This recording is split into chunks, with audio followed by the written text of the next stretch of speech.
Please welcome to the stage Glendale Mayor Brian Kennedy and your newest City of Waukesha Mayor Alicia Halvensleben.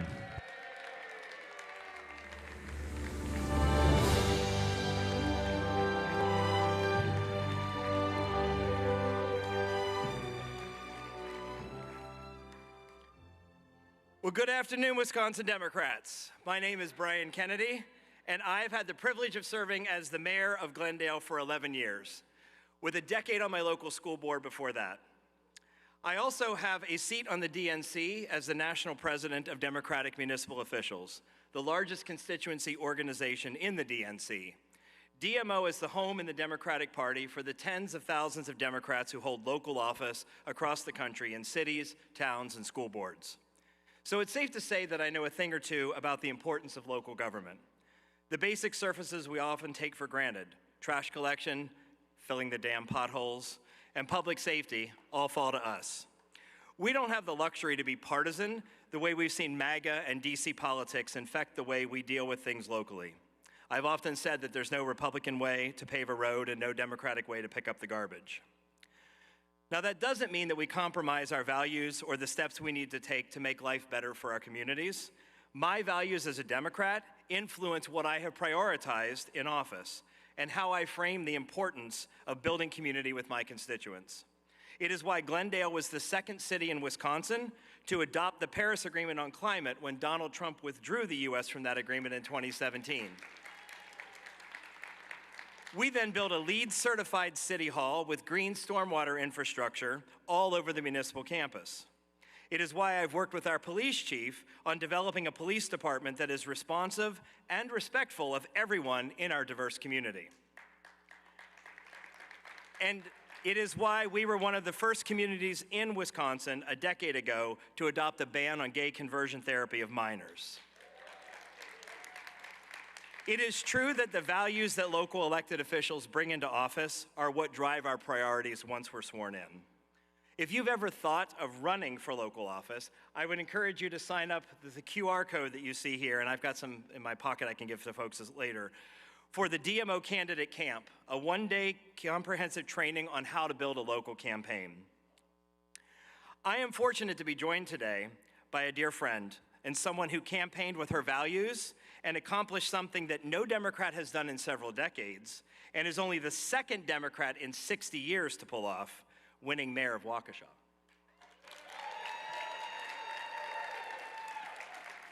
Alicia did so by running on a platform of how she would serve her city and the strong democratic values that drive her every day. She proved to voters that she is someone who can deliver while not selling out her constituents. It is my distinct honor to welcome the new Democratic mayor of the city of Waukesha, Alicia Halvensleben.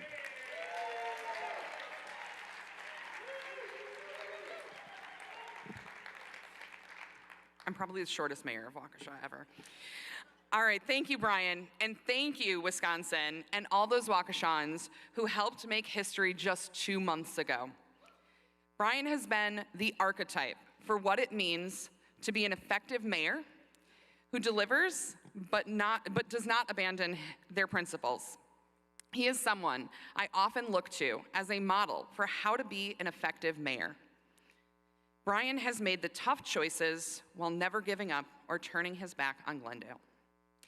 As a volunteer with the Democratic Party in Waukesha County since 2017, I knew the challenges of running as a Democrat in a traditionally conservative area. But I also knew the opportunities and changing trends. When we entered this race, we knew it was going to be an uphill battle, regardless of what the national headwinds may have felt like. We were told we had no hope, that there were too many challenges and obstacles, and asked why even bother. Why? Because the fights we are waging on behalf of Wisconsinites, whether that's in Waukesha or at the statewide level, are the battles worth fighting, even when it feels like it's David versus Goliath. And what I hope my race showed, and what you have all proven every year, is that we are Wisconsin Democrats. We show up ready to do what no one thinks possible because we fight harder, smarter, and more tenaciously than anyone else in the country does. And when we win, we don't step back. We stand our ground for our people, and we deliver on our promises. In Waukesha, that looks like having elected Republicans at the negotiating table, but also not shying away from declaring the first ever Pride Month in the city of Waukesha. And letting every Wisconsinite know that they are welcome in our community. And that's what it's gonna take if we're gonna make history in November. Wisconsin Democrats, not this year, but every year, you have fought over and over and over again, even when the rules were being rigged against you in real time. We have the chance to flip 2 state Senate seats and 5 assembly seats to take back the lower chambers. And we can win the governorship, winning a Democratic trifecta for the first time since 2008. And let me tell you, as mayor, having a state government that wants to be a partner and not an enemy is something we need. And that could only be made better by having partners like Mark Pocan, Gwen Moore, and Tammy Baldwin fighting for us in Washington. That is why it is so important that we do everything we can to flip the US House seats and deliver a majority that can slow Trump down. It's not just that the stakes are high, because we can slow down the Republicans' dismantling of our personal freedoms. It's the opportunity to have unified government and deliver monumental change for our communities and state. So I ask all of you who have already done so much, keep fighting with everything you have. This November, let's show the nation what Wisconsin Democrats can do. Thank you.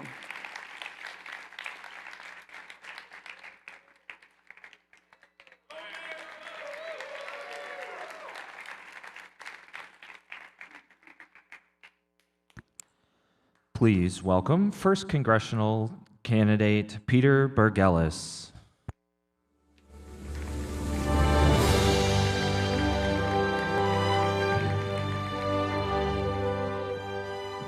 I love that show.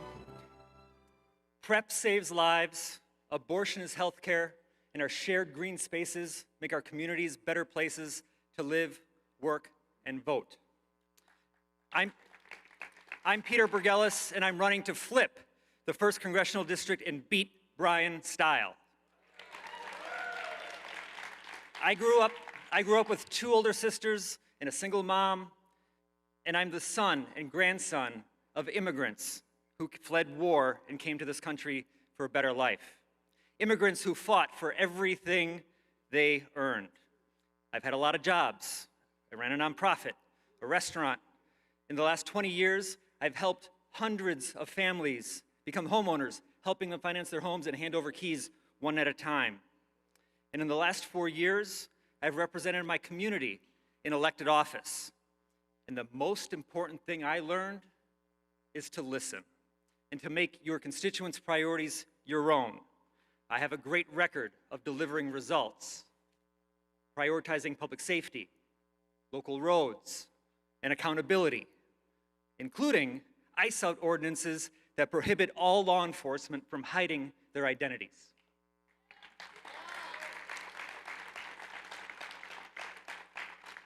The gerrymandered 1st Congressional District is a mile away from my district, and what my constituents tell me is the same that I'm hearing from throughout southeastern Wisconsin, where voters are scared of affordability, frustrated that everything is less and less affordable because of Donald Trump and Brian Style.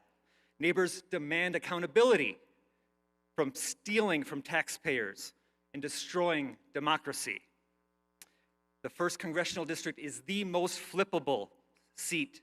We've seen what great Democrats are doing out west in the 3rd District. They will beat Van Orden. Democrats will flip that seat. We have to flip the 1st Congressional District, flip Congress, and take back democracy. But folks, listen. Beating Brian Style won't be easy. As I watched the race, I waited for one of the candidates who announced a year ago to stand out and show that they can beat Brian Style. This race is too important to sit back and slip through our fingers. I announced my campaign just 6 weeks ago. I have a record of listening and then delivering results for my constituents, and I'll do that for all of southeastern Wisconsin in the 1st Congressional District. When I won my first election, I challenged a 22-year incumbent and beat him by 28 points. With your help, Democrats, we'll do the exact.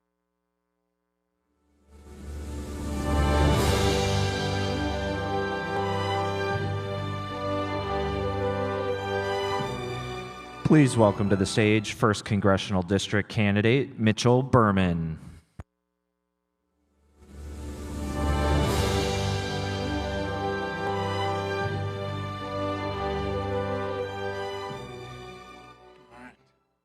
Thank you so much for being here and for allowing me to address you today. I was born and raised here in Wisconsin. I grew up in a small rural town. I had working class parents. My dad built a small roofing business from the ground up. My mom worked long hours in the foundry. I went to public schools, and I was the first in my family to graduate from college. I earned a degree in nursing and have spent my career working in the emergency room and the last 11 years of that at the VA, taking care of the men and women who served our country.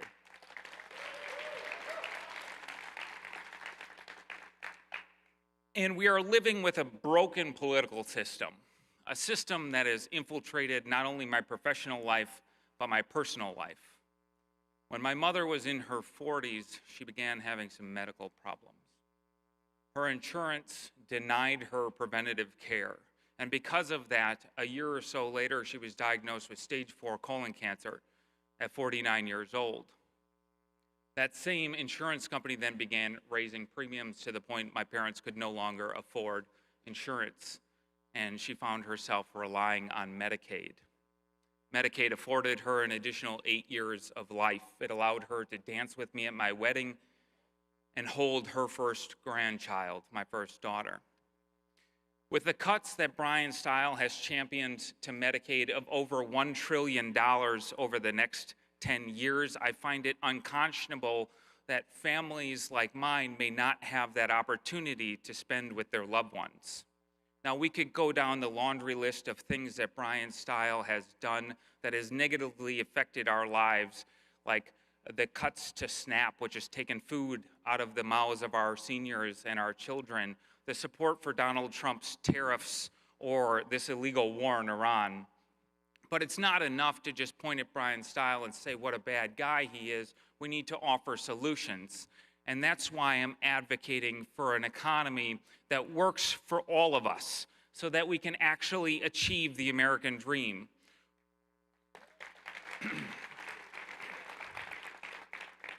Where workers can put more money in their pockets and unions are allowed to organize without threat by corporations.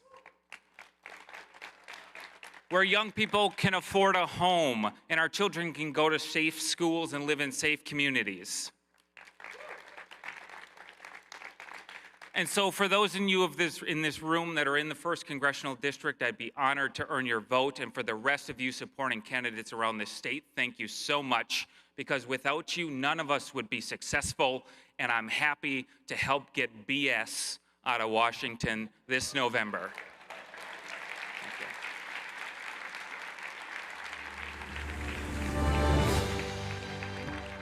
Please welcome 1st Congressional District candidate Lorenzo Santos.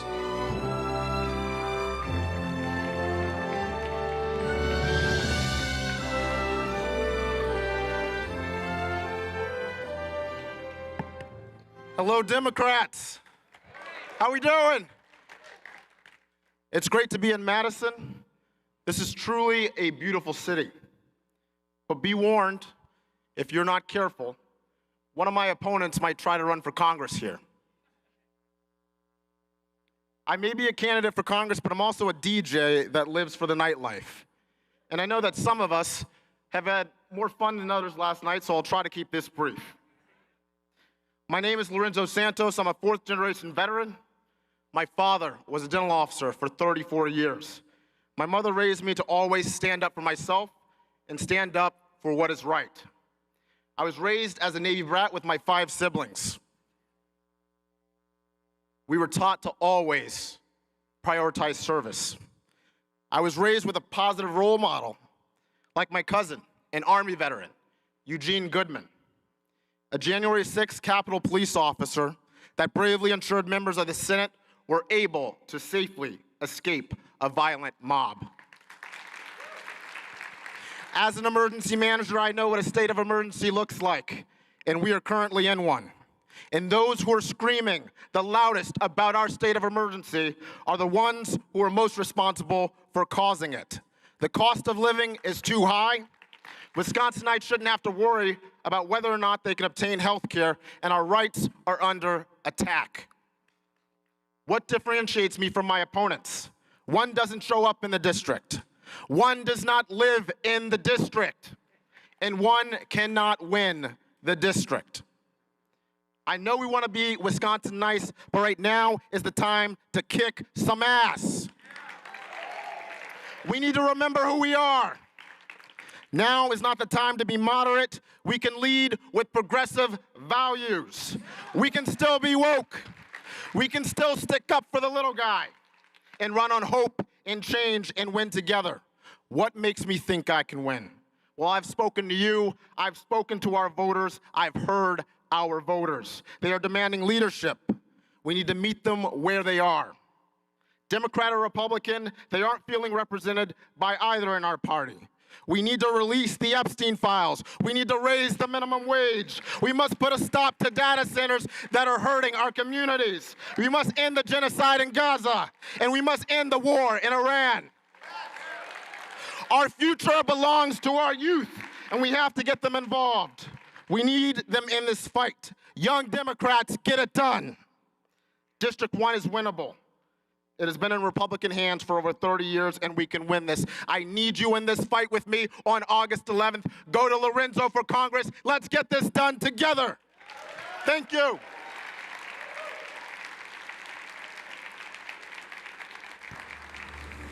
Please direct your attention to the screen for a video message from 1st Congressional District candidate Miguel Aranda. Thank you to the Democratic Party of Wisconsin for allowing me to connect with all of you virtually, especially since both my wife and I work full-time. I grew up in Whitewater. My parents immigrated to the city from México. Mi primer lenguaje sí es español y soy el único candidato que habla español. Esto es muy importante, especialmente dado que este distrito es 12% latino. Both my wife and I, we grew up in working class, mixed status families. So being the children of immigrants, we know the real anxiety and fear that brings. Now, I am an associate director at a college readiness program. I'm also the vice president of the Whitewater Unified School District School Board. I am the youngest school board member, but the second longest serving school board member. I also have a master's in business with a finance emphasis. But before then, I used to work in call centers, in retail, and fast food, as a caregiver, and also as a custodian. So I know what it's like working paycheck to paycheck. Now, both my wife and I, we had, through sacrifice and grit, we have our own home. We have 3 beautiful children, 10, 9, and 4. All attending public schools of dedicated teachers. And that's exactly what we're fighting for everybody to have a good job, a good home, and a loving family. And how do we do that? We do that by advocating for accessible and affordable childcare, funding our public education, especially special education, increasing the salaries of our teachers. Hey, we can do it. We can do it for ICE. We can do it for teachers.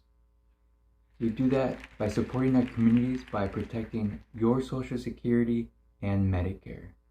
We do that by halting the 287G agreements that are racially profiling our immigrant populations. We do that by abolishing ICE. But this will be an uphill battle for any candidate after the August 11th election. So I want to encourage you, all of you, to get involved in your Democratic chapters now. Go canvass, get on the phones. But what I can tell you, and I can assure you, if I'm that candidate, I can confidently say that we can get new voters to vote for a Democratic candidate on November 3rd. Thank you. Please maintain your attention to the screen for a video message from 3rd Congressional District candidate Rebecca Cook. Hey, Wisconsin Democrats, it's Rebecca Cook, candidate for Congress in Wisconsin's 3rd Congressional District. I'm missing the convention this weekend because I'm focused on being out in the district, working to meet voters where they're at. Right now, I'm at the Dunn County Dairy Breakfast in Dunn County. Earlier this morning, I was at the Eau Claire County Dairy Breakfast. Tomorrow, we'll be in Grant County for a dairy breakfast. June is Dairy Month, so I'm really grateful to be meeting people where they're at, talking with farmers, talking with rural community members about what they're looking for in their next representative. In addition, tomorrow, we're going to be at the Sparta's Butterfest Parade, a real Wisconsin tradition here in the 3rd CD. I'm running for Congress because I think we need more working class folks to represent us in DC. People that want to work across the aisle that actually get things done. I want to increase access to affordable quality health care by expanding Medicare to cover vision, dental, and hearing, the things that deteriorate as folks age. I come from a union family. I'd like to get the PRO Act passed to undo the work of Scott Walker and his cronies and what they did with Act 10. And finally, I want to combat corruption really at all levels. I've taken the no corporate PAC pledge so no one can influence me with their dollars. I'm only going to be influenced by the people in this district and working to do the work for you. Thanks for being with me, and we'll see you next time.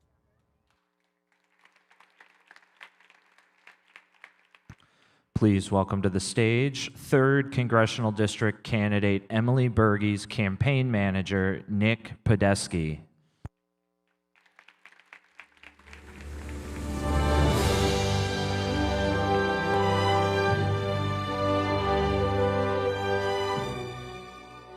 Good afternoon, Wisconsin Democrats. Thank you so very much for being here, and more importantly, for the work that you do day in and day out to better your communities. A special thank you to those of you not able to be here today because you are doing that very work. My name is Nick Podesky, and I am proud to be Emily Berge's campaign manager. As her manager, I should spend my time talking about all of her accomplishments on Eau Claire City Council as City Council President, as President of the League of Wisconsin Municipalities, or the care that she has provided to her community for the last 20 years as a therapist in the Chippewa Valley. But I'm here today speaking as a lifelong resident of La Crosse and as a voter in the 3rd District. When I was 17, my father was diagnosed with kidney failure. Now, thanks to wonderful union coverage, he was able to receive the care that he needed. He got a transplant, and insurance covered most of the cost. 2 years later, when he was diagnosed with multiple myeloma, a blood cancer, same story. Great care, insurance covered most of the cost. But when he retired and his coverage switched to United Healthcare, it was a different story. He is currently in the hospital. 3 weeks ago, he fell.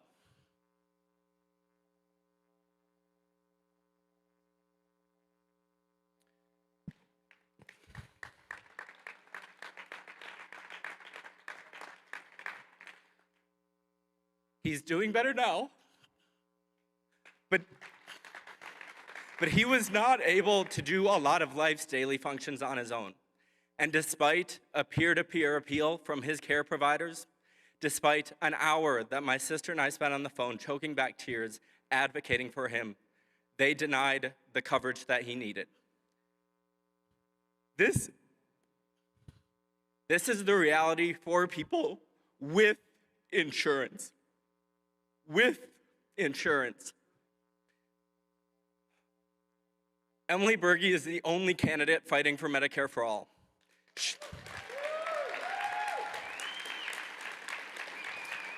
She is the only candidate putting people over the profits of mega corporations and the bonuses of their CEOs.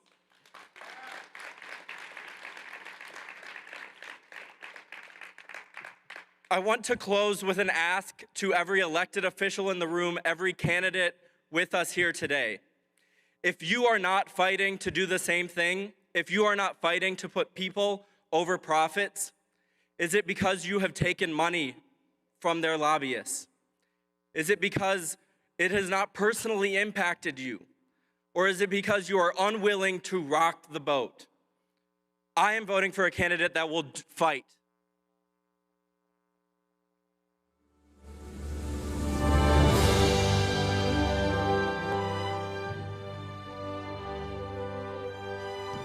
Please welcome to the stage 5th Congressional District candidate Andrew Beck.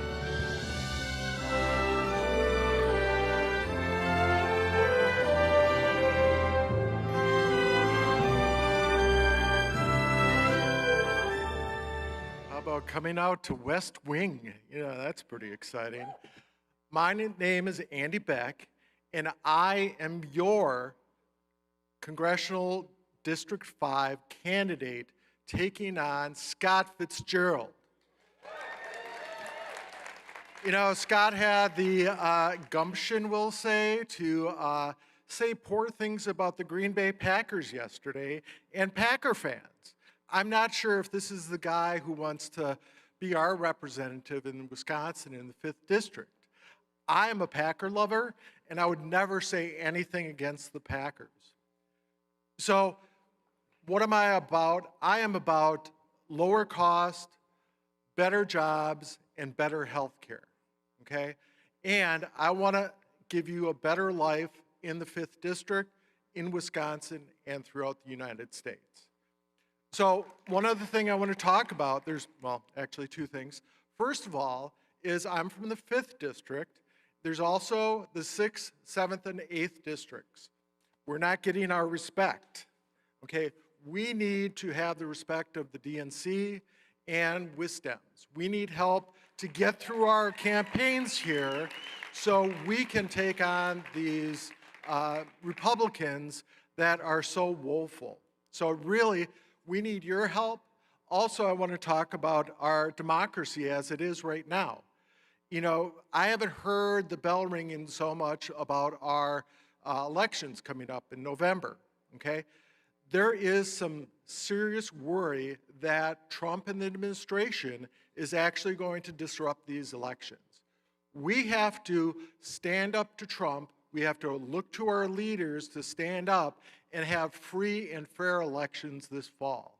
If we want to get the Republicans out of here, we need to understand the urgent need there is to get elections going and get the Republicans out.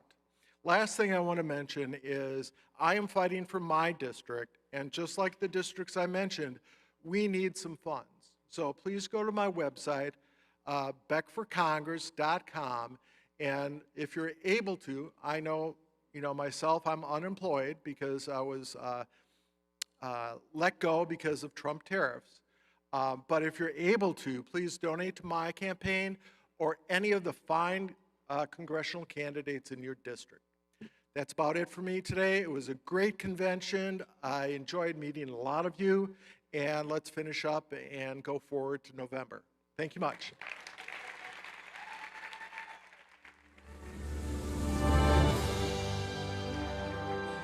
Please welcome to the stage 6th Congressional District candidate Brad Smith.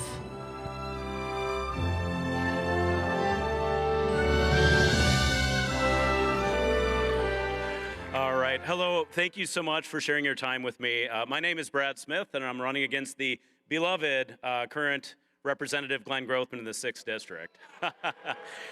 So my background, I'm an Army veteran, I'm a father of 2, I'm a small business owner and entrepreneur, and I've lived my entire life in the 6th District. My family's story is deeply intertwined with this district in so many ways, across time, across place, and also economically. My grandfather had an 8th grade education and was a successful dairy farmer up in central Wisconsin. My parents moved to the Fox Valley, where my dad started out working at a feed mill while my mom waited tables at a supper club. And they had high school educations. Now I stand here in front of you today as an entrepreneur, as a small business owner, and I have a master's degree. And that is all thanks to the opportunity and what my family across generations has built for me. The very American dream that I think we all hope for our children, and which is why I'm here and why I'm fighting. So when I look at that, you know, I don't feel like that is as possible anymore today, and that's what brings me to this fight. And I have spent time traveling through all of the counties, all 11 of them in the 6th District, talking to people of every background and group, rural to suburban, red and blue, and I find there is so much here that people need and are hungry for and eager for that actually even crosses lines. It's not partisan, it's our families and our people, and that is why I'm here. That includes things like access to health care as a fundamental right where no one goes bankrupt because their loved one got sick. It also includes having good jobs with livable wages where people can afford to raise a family and own a damn home. And also it means having opportunity for education and training, whatever the path, from tech school, trades, union apprenticeships to college. And that's how we move our families forward together, and that's what I'm here for. And Chair Remmerker said it so well yesterday, people are hungry. And this district can be flipped. I know it, and I am telling you because we have volunteers across all 11 counties who went out. When it was time to get nomination papers, they got 2,100 signatures in less than 10 days.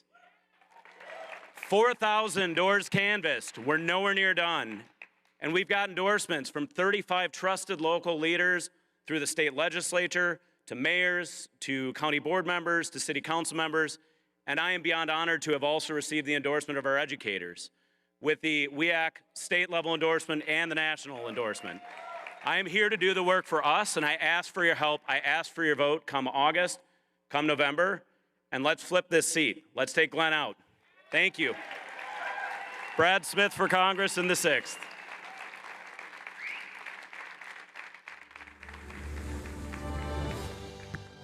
Please welcome to the stage 7th Congressional District candidate Ginger Murray.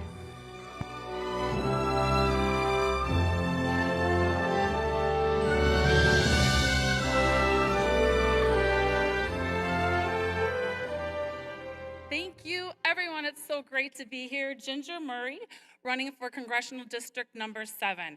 I want to talk about Democrats and democracy, past, present, and future. Just a little reminder, we know we're celebrating 250 years of a time when like-minded people got together. They were tired of being in a country that was run by a king, and they did this brave thing and started over. They declared for us our independence. They set forth for us power to the people. These are the law of the land that we need to reinvest in, and that's what I intend to do as your congressional representative in DC. Still talking about the past for me, I grew up where my granny was the Democratic chairperson for Forest County, and her sister Nellie was the chair for the Republican Party in the neighboring county. And those two ladies, it didn't bother them when they were sipping their Manhattans and playing sheephead. They knew how to have discourse in a peaceful and productive way. We need more of that. Most recently in our history, I have some fellow lady lawyer leaders. Anybody else proud of Susan Crawford for showing the world that our justice system is not for sale? And then I closely had my eye on Chris Taylor because I wanted to see, would she take what was 67% Tom Tiffany's, what Susan Crawford got to 49%, and take it over the 50% mark, and she did it. This district is ready to flip. That's what takes me to the present, to every one of you here who are part of the Wisconsin Dems and what you do to organize, what you do when you welcome us into your local Democratic meetings or your other meetings that you can take us to. That is what helps to get us to a level playing field. I have Michael Alfonso and Donald Trump sending millions and millions and millions and millions of dollars into this district. I will not have that money. Fred won't have that money. Chris won't have that money. But we have you. We have you giving us this platform. We have you helping us. If we don't have the money, we have our feet. And we will get out there and we will pound the pavement and we will reach these voters and we will flip this district because you are there helping us. Thank you.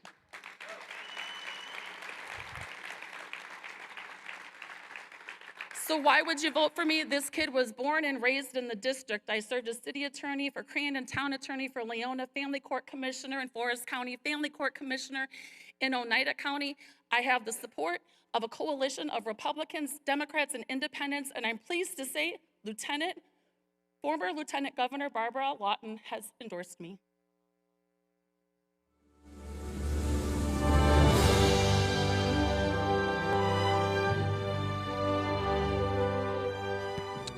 Please welcome to the stage 7th Congressional District candidate Fred Clark.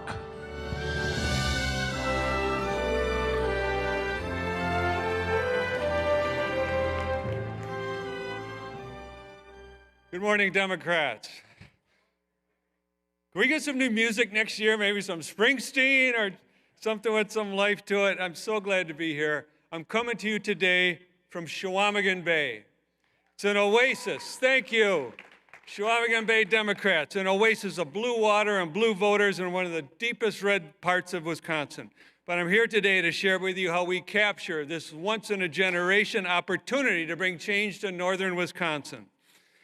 For 36 years, I've worked in every corner of this state as a forester. I served in the state assembly, fighting Scott Walker and Robin Voss in Act 10 and all their anti-union, anti-science, and anti-people agenda. I've run businesses and nonprofits.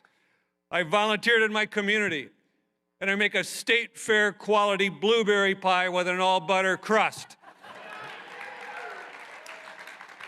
But that's enough about me. You know, I knew last summer that running here in the CD7 would be a tough battle. And it was never my dream to go to Washington, but I decided to run because I believe so strongly in the simple idea that our government and the people who lead it ought to follow the Constitution. They ought to be fundamentally moral, and they ought to respect the dignity of every human on American soil. So I talked to people I trusted. I built a base of support. I fielded an incredible team, and together we took that leap last summer. What we didn't know then was just how far this door toward a Democratic victory was going to open for us. But here's a reality check. Here in the North, there's only one path to victory. Democratic turnout, yep, it's necessary, it's essential, but it's not sufficient. To win in the 7th, we have got to make a better offer to thousands of former Republican voters who are suffering right now, along with every single one of us. I know that because I travel northern Wisconsin every week, talking to Republican, independent voters across the board, listening to their stories. Between the mess of our healthcare system, this chaotic tariff war, gas and fuel prices, and absurd levels of corruption, this administration has plowed a new field for us. And it's our challenge right now to seed that ground with excellent candidates and to make that better offer. So when Tom Tiffany left to run for governor, our door opened wider. And now with Sean Duffy's son-in-law, a young man who's never voted in northern Wisconsin before and he's never had a full-time job, that door just came off its hinges. Our team's got the resources, we've got the supporters, and we've got the ability to win back those rural voters that we will need to put a Democrat back in the seat held for so many years by David Obey. We're doing it for all of us. Thank you. I'd love to have your support.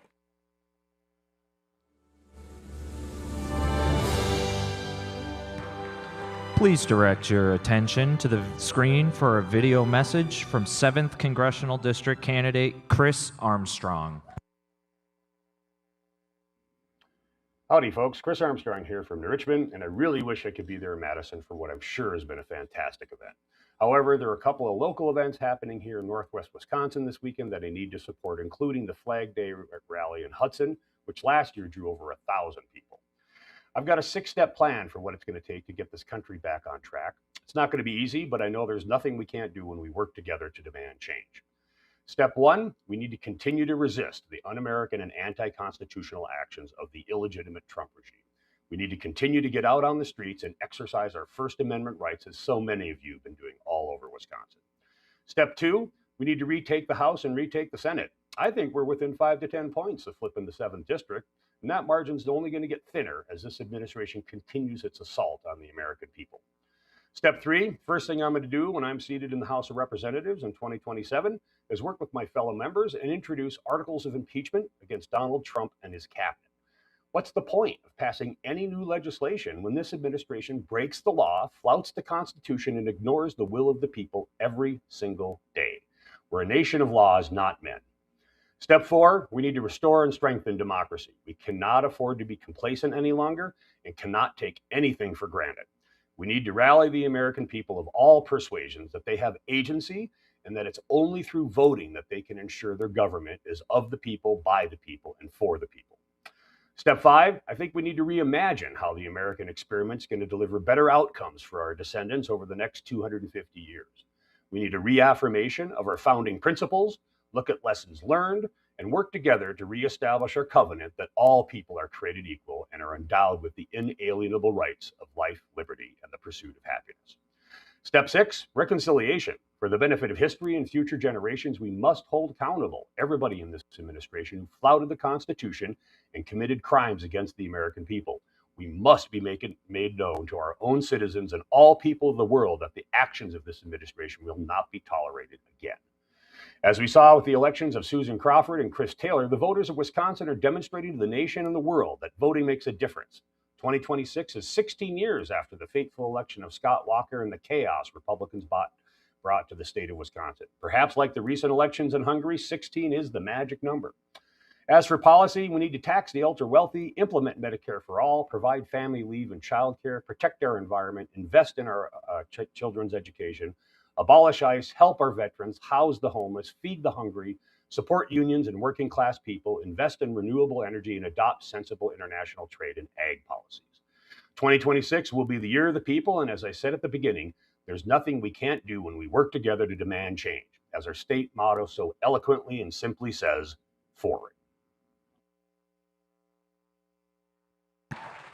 Please welcome 8th Congressional District candidate Katrina DeVille.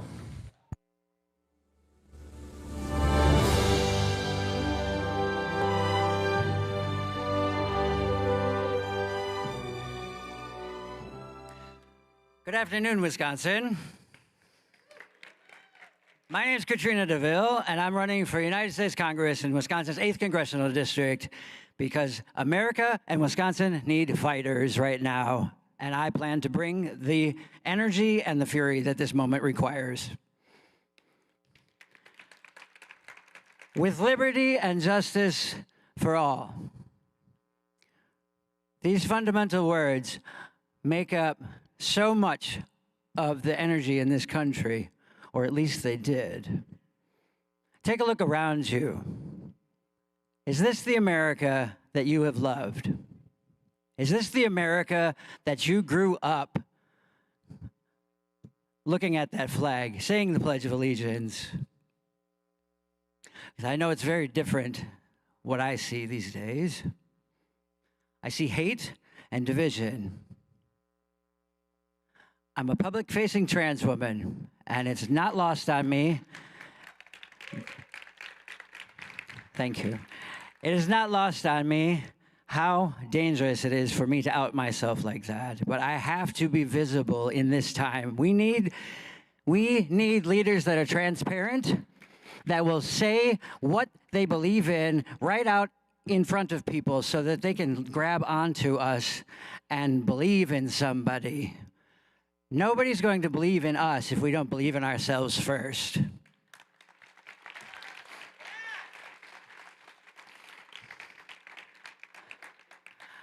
I'm a transgender Democratic Socialist. I run on progressive change. I'm running for things like Medicare for all, universal child care, $22 an hour minimum wage, ending Citizens United, and impeaching Donald Trump on day one. This is the lowest bar that we can clear in this authoritarian time, and I will clear it with ease because I hear the people. I visit around the district. I have put on 2,000 miles a week driving around, seeing people and hearing them. If you want to be connected to the district, you have to be with the people and be connected to the district. This is what the right does not understand. This is why Tony Weed does not show up for his constituents, and this is why I am. We have to show them we are different. We are different. This is how we win back the people. This is how we win back America. For liberty and justice for all.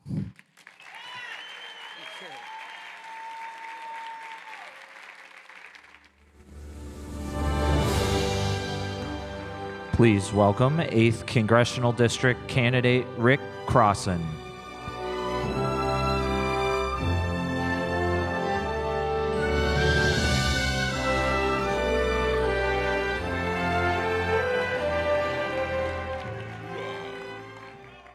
Hooah! How's everybody doing?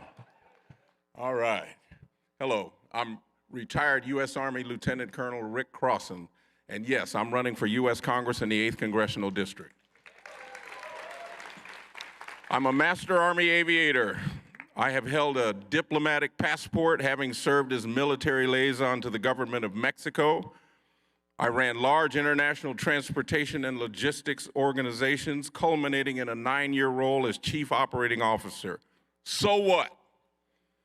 I bring a lifetime of real, not theoretical, leadership and experience in accomplishing difficult challenges. I'm not waiting to be elected to assert my leadership. Example, Wrightstown. You know, they've got a referendum on the bill. That wouldn't have happened if I hadn't walked in the meeting, rearranged the room, and facilitated a 2.5-hour meeting with them. We build genuine relationships, trust, showing up in every community. For the last 10 months, people where they live, I go there, and not just handshake and walk away. We're forging relationships that will carry over into my role as a congressman. Tell me what's going on in your world is what I start the conversation with. People want to be heard before they want to be lectured to or try to persuade. Democrats, independents, veterans, farmers, small business owners, moms, and yes, disaffected Republicans are all saying, Rick, we will vote for you. Although it's funny, the Republicans, some of them say, Rick, we'll vote for you, but we can't tell anybody. People across the district are seeing my Trump-endorsed opponent become increasingly unpopular and isolated with his acquiescence and complicity with the chaos, the illegalities, and graft of this regime in the White House. People want a dynamic leader who will stand up for what's right with conviction, someone who will move toward the fight to face down and defeat the forces of unchecked power. Let's not get this twisted. This is a clear and present danger that has to be addressed. The 8th Congressional District is absolutely winnable. We're building momentum every single week. Support continues to grow exponentially because people feel the authenticity, the energy of our people's campaign. It's about bringing people together, starting with the question of, what are you for? I'm not giving any oxygen to the conversation of what we hate or what we don't like. What are we for? I come from a staff of leaders, from a sergeant major to my son, to Marlon Jones Jr., who recently signed with the Green Bay.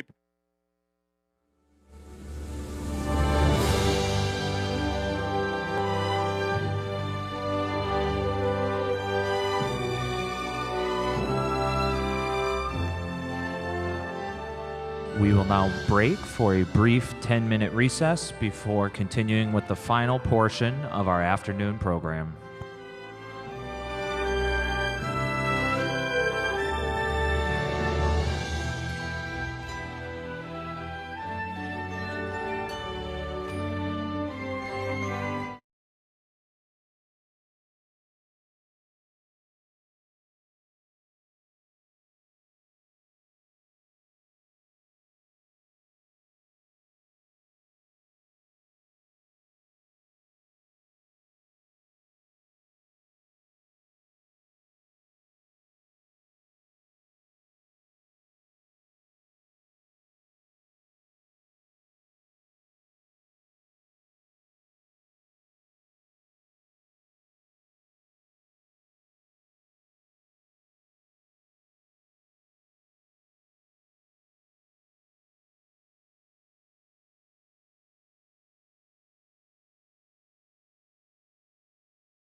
Wisconsin Democrats, please welcome back to the stage your WisDems chair, Devin Remaker.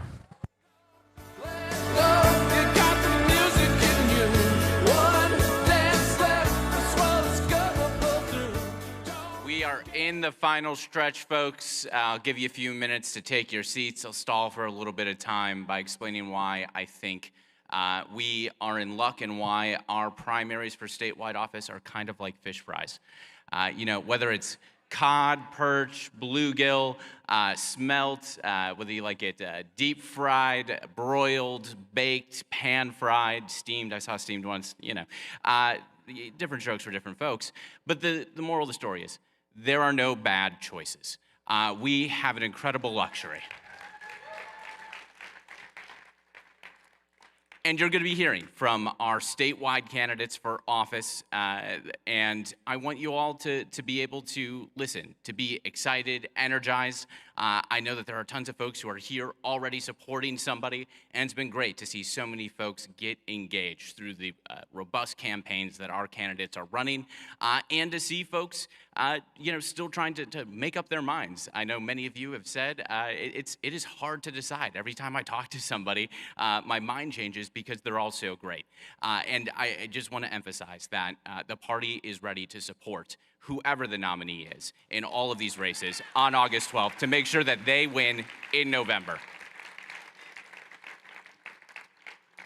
So please, sit back, relax, or don't get hyped up, you know, choose your own adventure. But you're gonna hear from some really great candidates. Please make sure to you know, be respectful. And if you wanna cheer as loud as you can, right? We have no noise restriction. And with that, I will turn it over to our candidates. Thank you all so much. For those I don't get to see again, it has been a pleasure, as of taking a point of personal privilege, to be chairing my first convention as chair of the Democratic Party of Wisconsin. I hope you all had a great time. And without any further ado, we will get on with the show. Thank you all.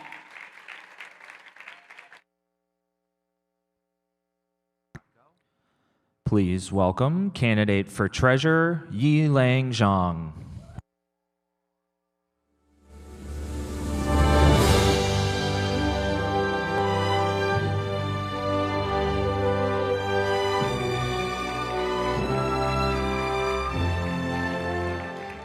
Hello, Wisconsin Democrats. My name is Yi-Lang Zhang, and I'm running to be the next Wisconsin State Treasurer.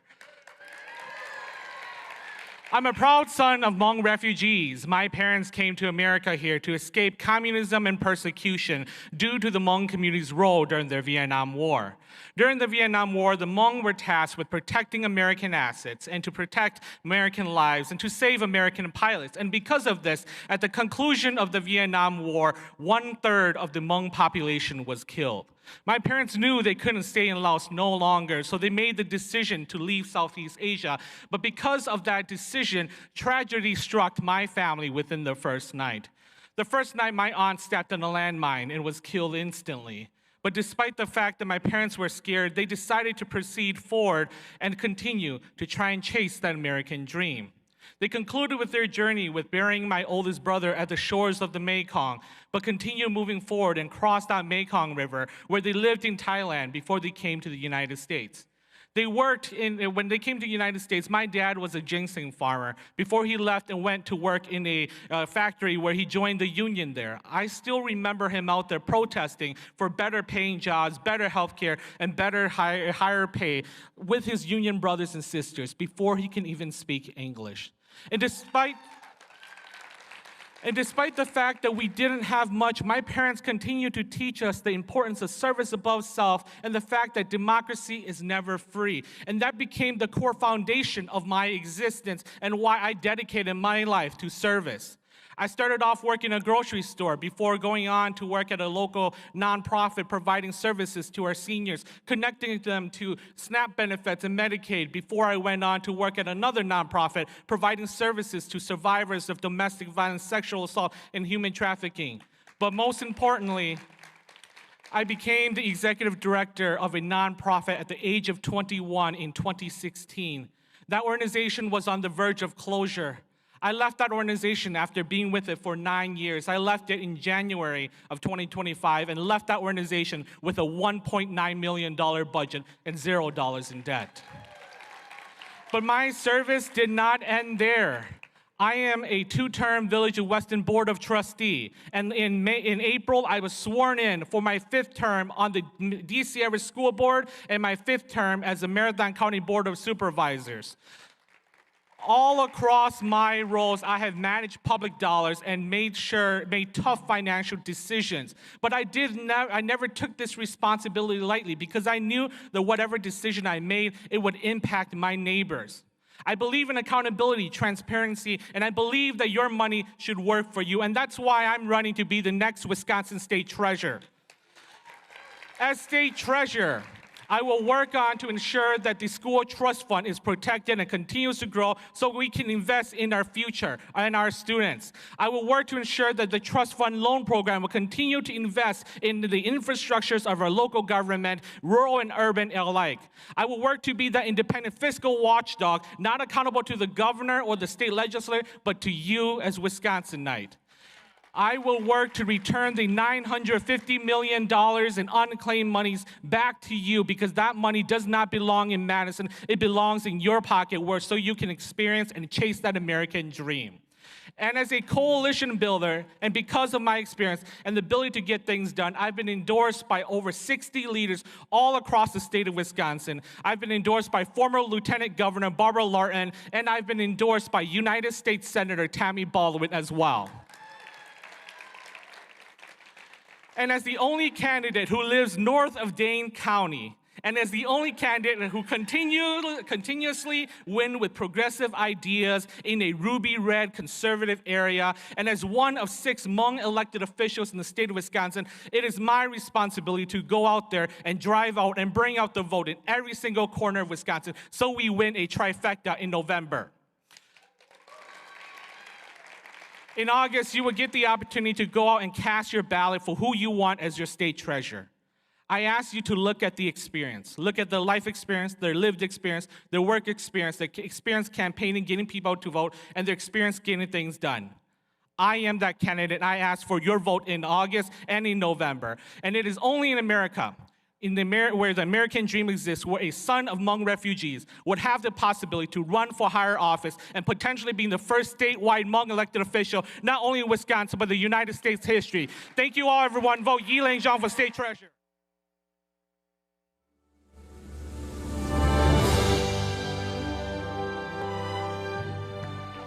Please welcome candidate for treasurer, Dylan Helmenstein.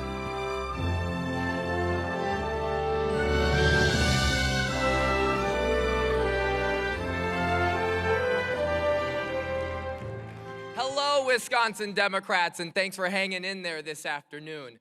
My name is Dylan Helmenstein, and I am running to be the next Wisconsin State Treasurer. And I'm here for a lot of the same reasons that you're all here this weekend. We're here to serve our neighbors and to help out those we might not ever know live a better life. And that's why, in January, I rallied the school boards of Wisconsin to demand the special education funding that our students were promised.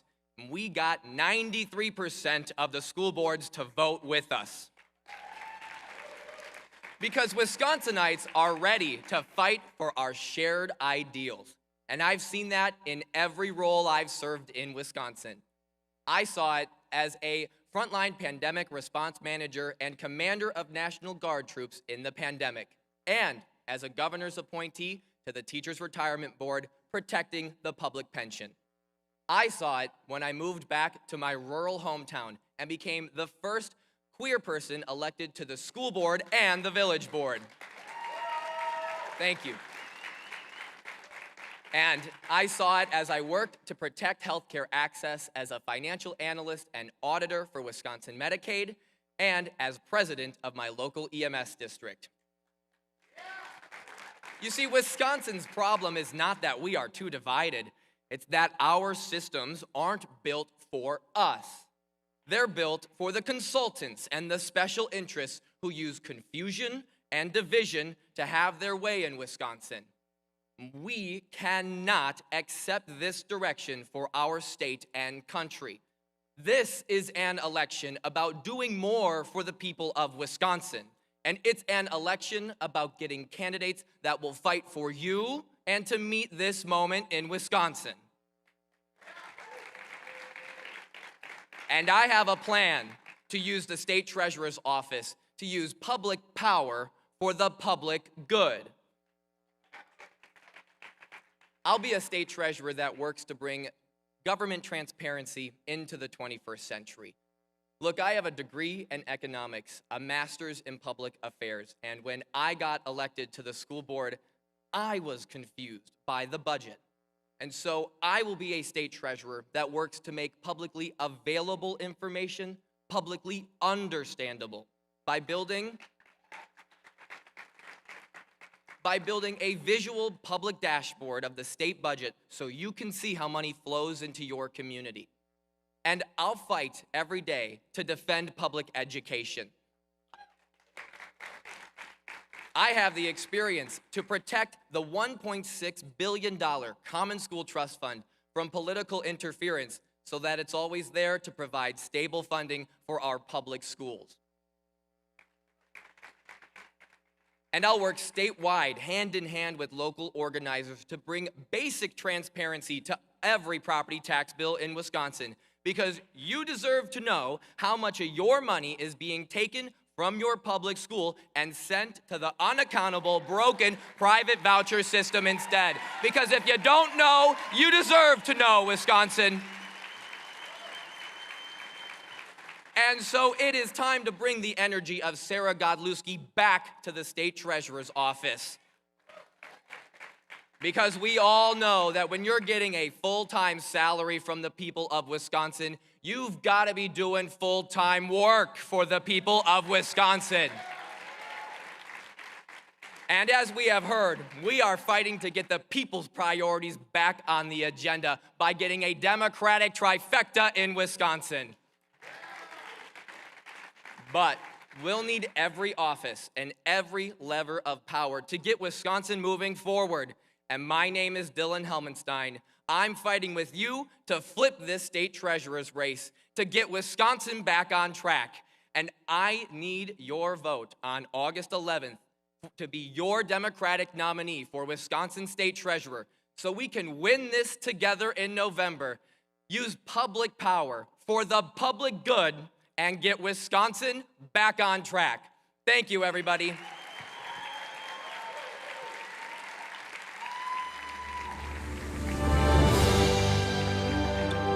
Please welcome candidate for Secretary of State, Jocasta Zamaripa.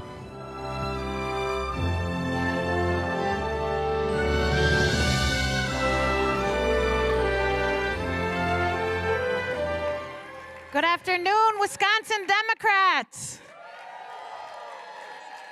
I'm Jocasta Zamaripa, alderperson from Milwaukee South Side, and I'm your Democratic nominee for Wisconsin Secretary of State. I'm running for this office because I believe deeply in the power of democracy and in the people who make it work.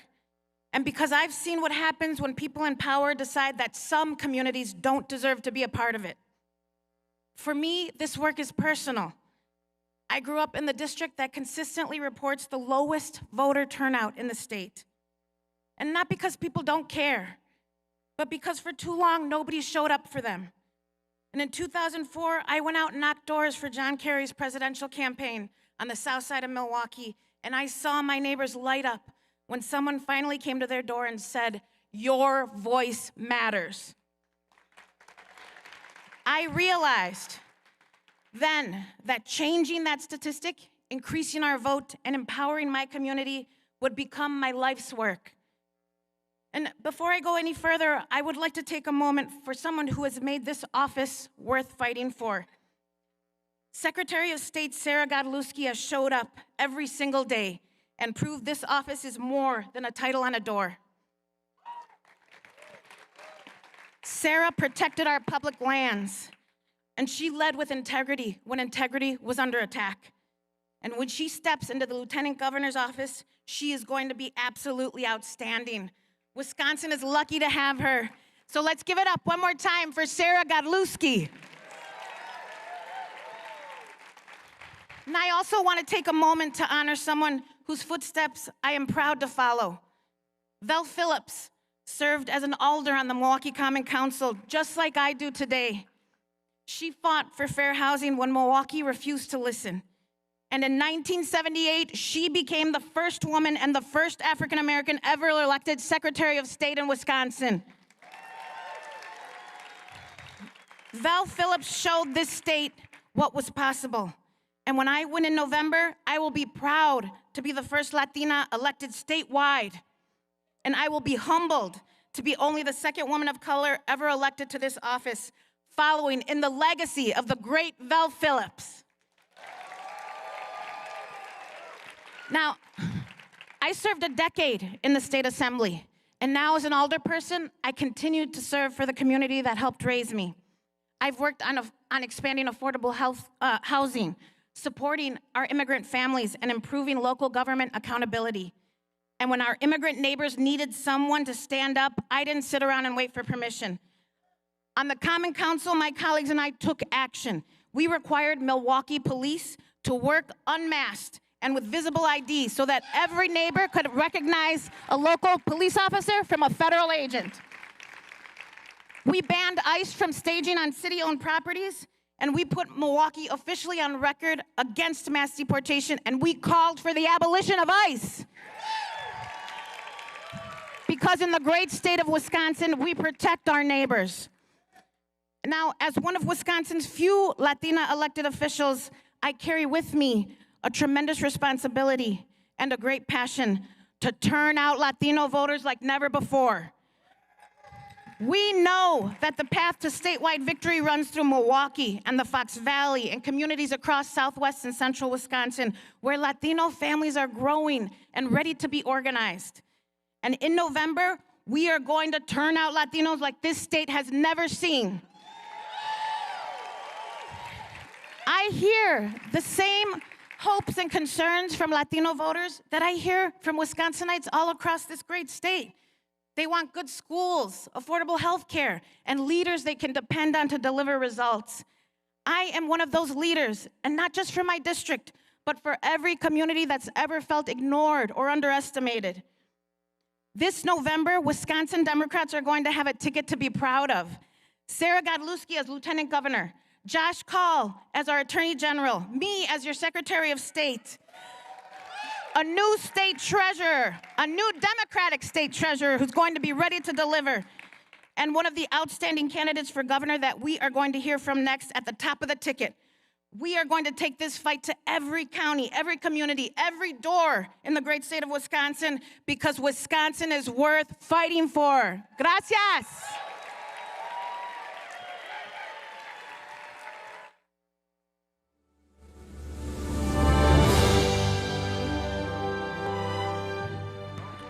Please welcome candidate for governor, Sarah Rodriguez.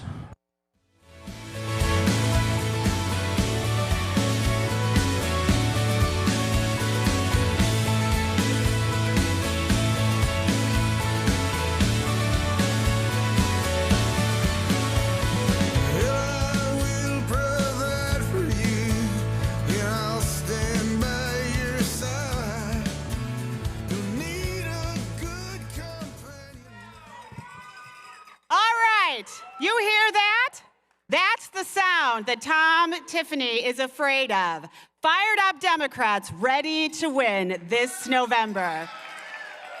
Ready to win, to stand up to Trump's corruption. Stand up for Wisconsin working families. Stand up for every Wisconsinite who is sick and tired of paying more for health care, more for groceries, and more for gas, because MAGA extremists like Tom Tiffany does whatever Trump tells him to do, rubber stamping tax breaks for billionaires and leaving working people with the bill.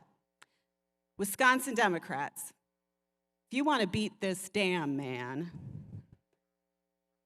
I am damn sure I am the proven winner who is ready to do it.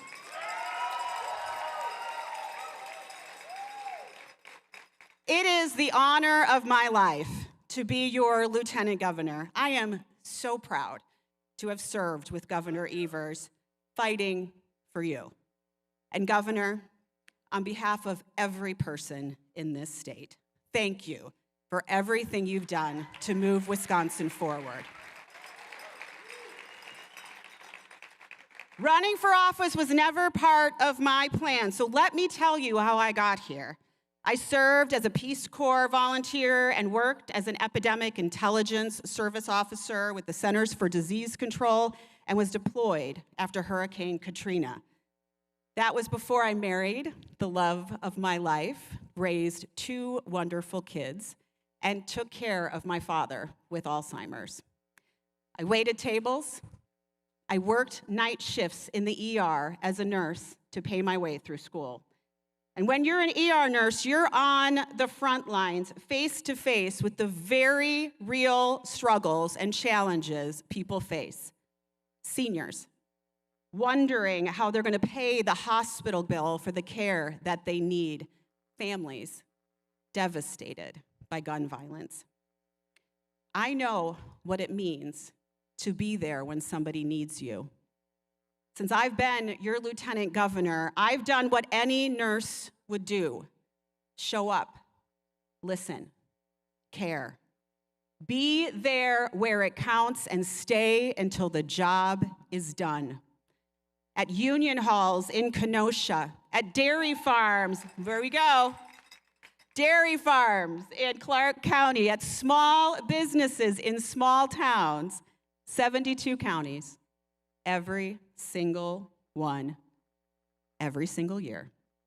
Because the job I'm asking you for starts with showing up and then standing up. Here's what I hear out there. Our neighbors are scared.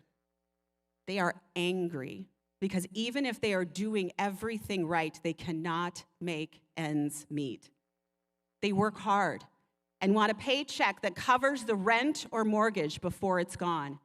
They need a health insurance premium that they can afford so when they get sick, they have the care that they need.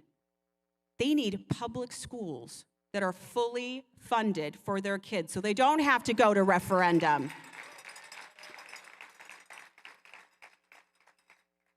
Trump doesn't care. He said, and I quote, "I love the inflation." And that was just this week. Tom Tiffany doesn't care. He has voted for Trump's entire cost-raising agenda 100% of the time. Legislative Republicans don't care. For years, they have starved our public schools and stuck property taxpayers with the bill. The other side is counting on us to be tired, divided, to stay home. We only get to move Wisconsin forward when we win in November. Are we ready to win?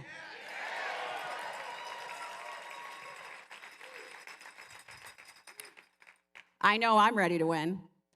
In 2020, when we all paid the price for the first Trump administration's complete failure, I stepped up to run for state assembly and won a Trump district, beating a 4-term Republican incumbent in Waukesha County. When Governor Evers needed a partner on the Democratic ticket in 2022, I stepped up again. I stayed in the fight to run for lieutenant governor, and we won statewide. People of Wisconsin are tired.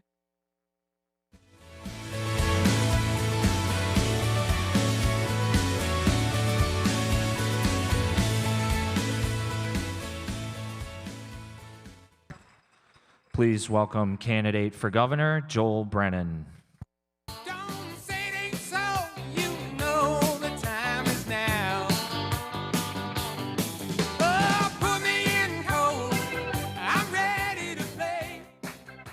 Good afternoon, Democrats. I want to start by acknowledging that the times that we are living in, what's happening in our country right now, is not normal.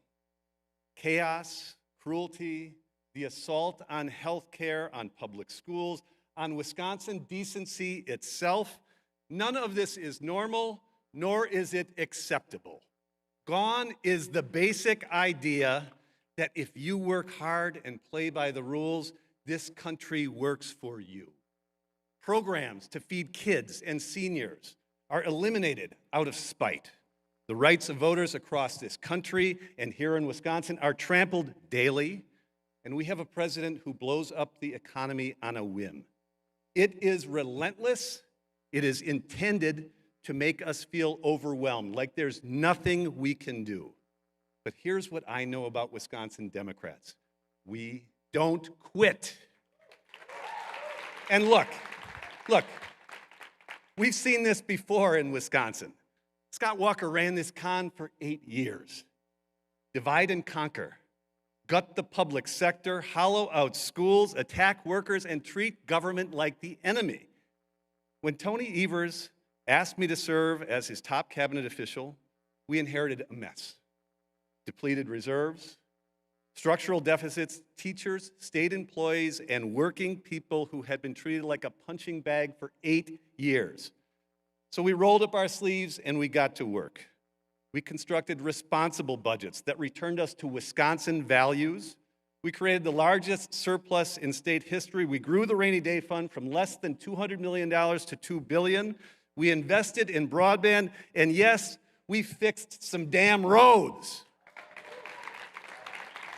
And when small businesses, farmers, and families absolutely needed government to be there during COVID, we delivered. We proved that competent, honest government can solve major problems when the people running it believe in it. Tom Tiffany is ready to trot out that old playbook, but he's added some ingredients: Donald Trump's division, chaos, and neglect. Tom has spent his time in Madison and Washington making things materially worse for Wisconsin families at every turn. But you know what? We are not going back. For the first time in a generation, Wisconsin Democrats can stop playing defense and go on the offensive. And we can do that thanks to the single greatest gift Tony Evers gave us in this state: fair maps. For years, we have won statewide races while the legislature has remained out of reach. Not anymore. I know you feel it in this room. You see it in your communities around Wisconsin. We can flip both chambers, close the book on that Walker era for good, and forge a new Wisconsin for the next generation. This is our opening. We've got to run through it. You know, for months, I've been sitting down with folks and listening to young families who don't know when or whether they'll ever be able to buy that first house, to parents putting too much from every paycheck towards childcare, to farmers on the brink of losing that land that's been in their homes, in their families for generations, and to small businesses who want to expand in Wisconsin and can't. This is not the American dream we know, and it isn't the Wisconsin we dream that can be. So here's what we're going to do about it. Make healthcare affordable and accessible, expand Badger Care, create a public option, cover every Wisconsin kid, build 100,000 new entry-level homes, give first-time homebuyers and baby boomers access to 3% mortgages, stop Wall Street investors from buying up Wisconsin neighborhoods. Scrap a school funding formula that pits property taxpayers against students and get kids and teachers the resources they need. And when Donald Trump comes for our rights, our democracy, or our Wisconsin way of life, and you know he will, we will be ready. Now, Trump wants this election to be about him. Tom Tiffany wants to pit us against each other. This election is about you, your family's health care, your kid's school, your paycheck, your future, and our Wisconsin. I'm Joel Brennan. I'm running for governor. I ask for your support on August 11th. I appreciate what you are and who you are in Wisconsin. Thank you, Democrats.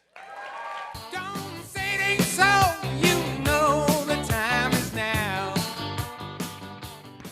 Please welcome candidate for governor, David Crowley.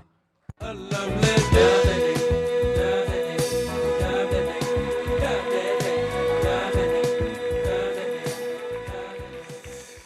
Good afternoon, Wisconsin Democrats. I want to thank you all for being here, but I also want to thank you for believing in Wisconsin that is worth fighting for. I am David Crowley, and I am running for governor because families all across this state are working harder than ever and still struggling to get by. They're doing everything right, but every month it feels like a balancing act. That's why I introduced the Badger Basics. It's a vision for Wisconsin where every family can meet their basic needs. And it's built on 3 pillars: affordability, care, and opportunity. Now, affordability means taking on the costs that are squeezing the families the hardest: housing, energy, and what you're paying at the pump. Now, here's something that many folks may not know. Wisconsin has a law in the books from 1939. Yes, I said 1939. And it requires that gas stations to mark up the prices of every single gallon of gas that you buy. Right now, that is 36 cents a gallon. It doesn't fix the roads. It doesn't fund our schools. It goes straight to guaranteed profits for big oil. And when I'm governor, on day 1, I will repeal that law. And by the way, it won't take anything out of the road fund, so we'll still be fixing the damn roads.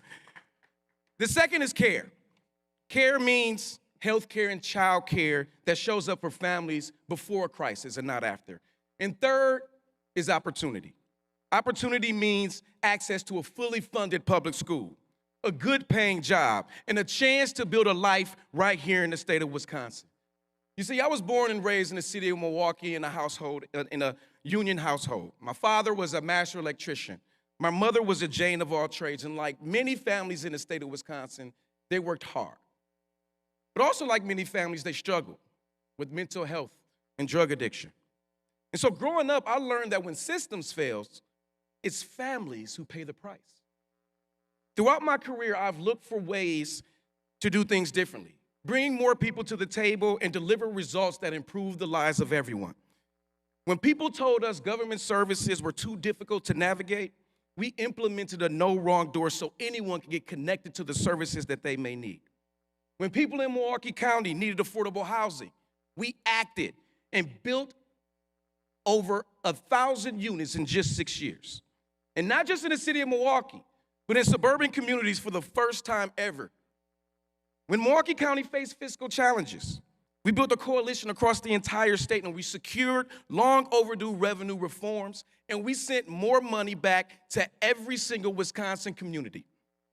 That's what leadership looks like. And you know what? That's exactly what Wisconsin needs right now. We're tired. I don't know about you, but I'm tired of politicians who spend all their time talking about problems and none of their time solving them. And here's the reality. Winning elections matter, y'all, because none of these ideas actually become reality unless Democrats win this upcoming November. Donald Trump's poll numbers may be bad, but that doesn't mean whoever wins the primary will automatically win the general election. And none of us in this room should believe that either. We need a nominee who can build a coalition that reaches every corner of the state of Wisconsin. And that's exactly what I've done throughout my career. Now, I do want to be honest, because as I travel, people always ask me, David, can a black candidate become governor? If it's a candidate with a track record of delivering results and winning and not just talking about them, yes. If it's a candidate that has a plan that's built on proven public policy, not whatever the latest poll says is popular, then yes. The answer is simple, y'all. Yes. And I am that candidate. I've built a strong coalition in the state's largest county while earning support from our rural, suburban, and urban communities alike. I've brought together labor leaders, business leaders, local governments, advocates, and working families to get things done. And at a moment when Wisconsin needs bold leadership focused on delivering results, I am ready to bring that same approach to the governor's office. I'm the only candidate in this race with that type of experience. We can build a Wisconsin where every family can afford the basics, where every child has access to a world-class education, where every community, urban, suburban, and rural, has the opportunity to thrive. That's the Wisconsin I'm fighting for. That's the Wisconsin I know is possible. And if you're ready, let's get to work. Let's build the future. I am David Crowley, and I'm running to be a governor for all of us. Thank you, and God bless.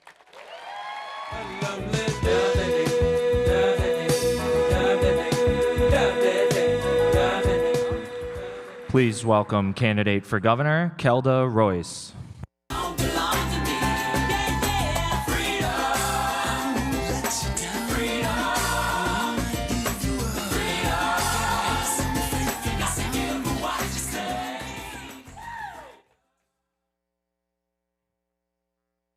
This is a terrifying moment.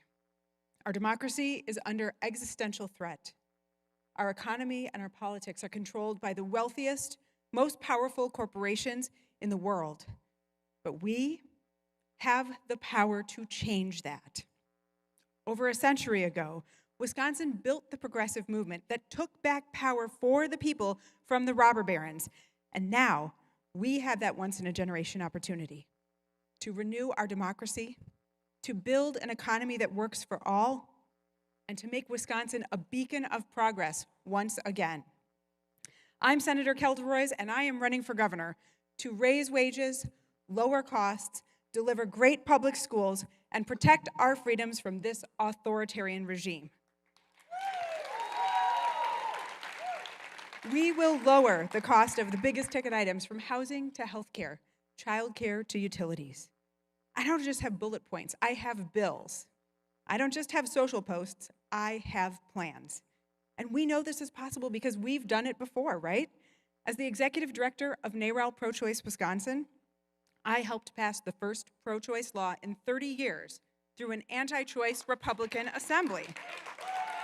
And as governor, I will secure reproductive health care because no politician gets a say in our personal private decisions. And in the assembly, we Democrats saved lives by expanding Badger Care to 80,000 new Wisconsinites.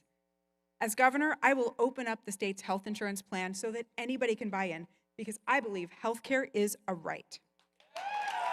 Now, we stood up to the chemical lobby and banned BPA in baby bottles. I've never backed down in the face of corporate bullying. From opposing the Foxconn scam to being one of the first candidates in the country back in 2011 to refuse corporate PAC money.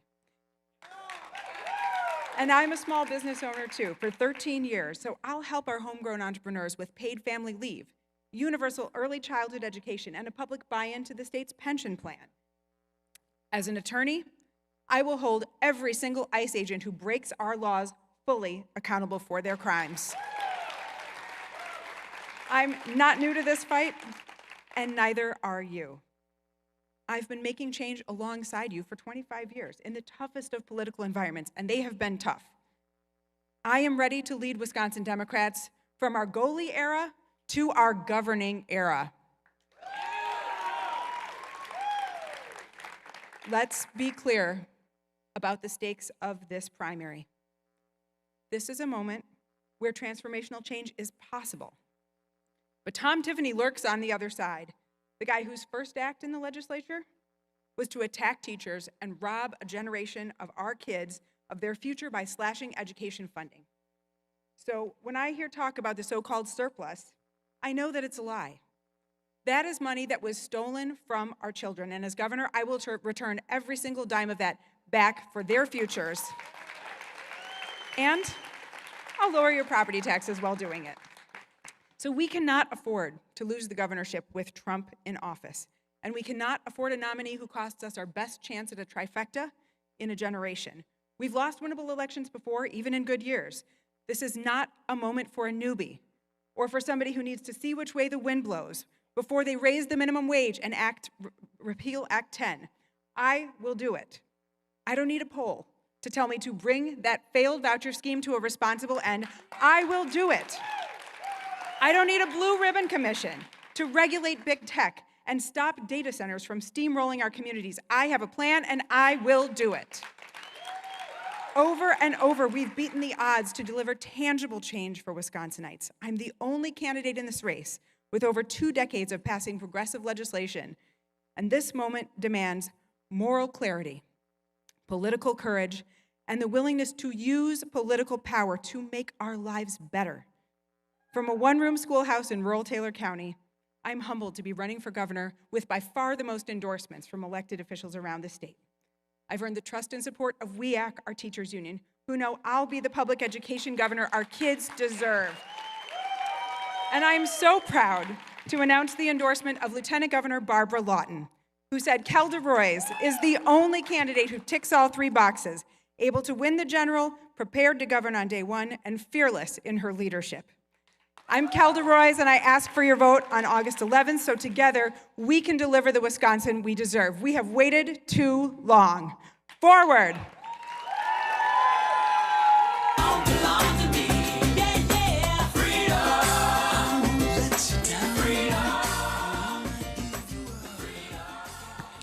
Please welcome candidate for governor, Mandela Barnes.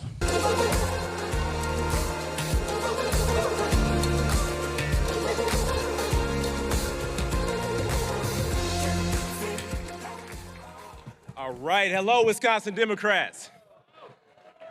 I am Mandela Barnes, and I'm proud to be running to become the next governor of the great state of Wisconsin. Now, for those who may not know my story, I got my start as an organizer, and I've spent my entire career fighting to make life better for working families just like mine. I did this work as an organizer, as a legislator, and as your lieutenant governor.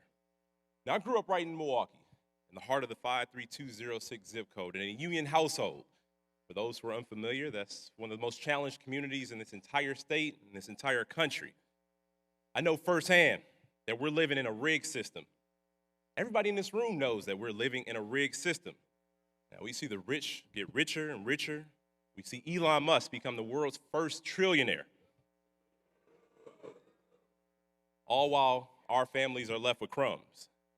And instead of fixing any of it, we have an 80-year-old president, Donald Trump, who's out of his mind and robbing us blind.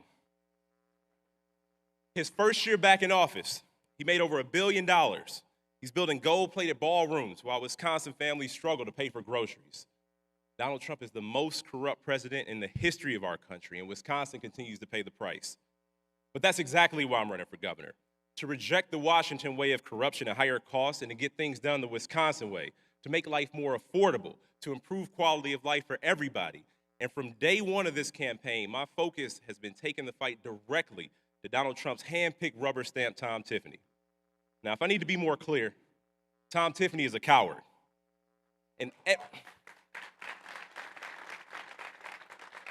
every single day, instead of representing the people he was elected to represent, he bends the knee to a wannabe dictator. He's running to gut our unions, to defund our public schools, to cut our health care, and to hand this state over to billionaire donors. He's already done it as a state legislator. And in Wisconsin, we've seen this movie before. And I can tell you there's no prouder moment of my career than helping our governor, Tony Evers, kick Scott Walker out of office and to close the curtain on that era for good.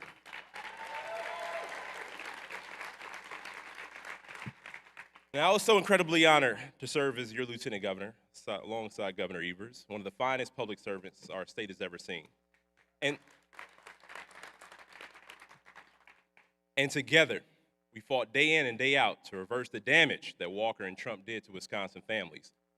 But we all know there's still so much more work left to do. And for those folks here who do know me, you know that I don't shy away from a tough fight. I picked a few of those tough fights. And I've done this even when they wanted to count me out. Now, in 22, I ran for the U.S. Senate, and I'm so incredibly grateful and so incredibly proud of the thousands of volunteers and the tens of thousands of grassroots donors, many people who are in the room today, who put their heart and soul into that campaign, and I am forever thankful. Now,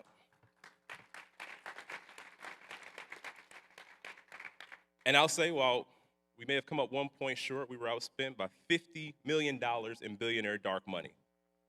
And I think about those 26,000 votes every single day. After that race, I got a call from Barack Obama, who reminded me that he lost the race for Congress before going on and win even bigger races. He talked about the importance of getting back to your roots, and for both of us, that meant community organizing.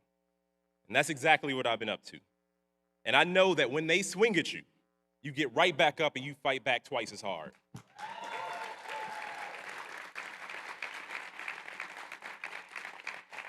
I can tell you, I came through the fire stronger and I have more experience than anybody else in this race. I've helped lead this state alongside Governor Evers, and I am ready to get back into that fight for Wisconsin families, to stand up to Donald Trump and to fix this broken system. Now, the deck has long been stacked against hardworking people, and nothing ever changes because billionaires and greedy corporations get to buy politicians to maintain the status quo.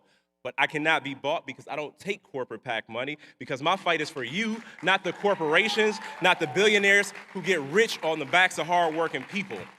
We have been failed by the status quo for far too long, and it's not just enough to be anti-Trump. It's not enough to just be a Democrat if you're going to cave to corporate interests. We need a governor who rejects the Washington way of rampant corruption and corporate greed, and that's why I'm running for governor, to do things the Wisconsin way. That means taxing the rich. That means freezing the rates. That means keeping our communities safe, ending the AI schemes that rig the system, fully funding our public schools, passing universal child care, and delivering health care to every single person in this state, and standing up to those monopolies that continue to bankrupt our family farms and raise our utility bills. I am asking for your support in August, and I'm asking you to organize with me all the way through November to take back.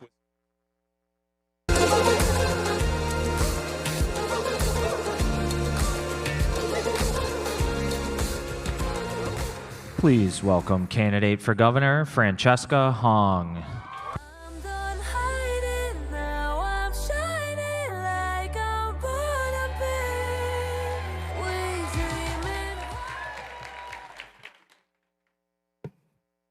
Good afternoon, Wisconsin Democrats. My name is Francesca Hong, and I am a proud daughter of this state. Wisconsin is where environmentalism was born, where progressivism was born, where the Wisconsin idea was born. This is the state of Val Phillips, Gaylord Nelson, fighting Bob LaFollette. People before us who imagined a better world and fought like hell to realize it. These folks were called unreasonable, impractical, and unelectable, and told their ideas that they should be tempered by convenience. Yet today, they're considered visionaries. Because possibility is bound only by our ambition. We must ask ourselves whether conviction is once again strong enough to meet the demands of dangerous and desperate times. Folks, these are not ordinary times. And the past offers us a warning. Democrats held the trifecta in 2010. They got complacent. And from that complacency came defeat. And we cannot let this happen again. I am running on a platform of permanent affordability, not as a slogan.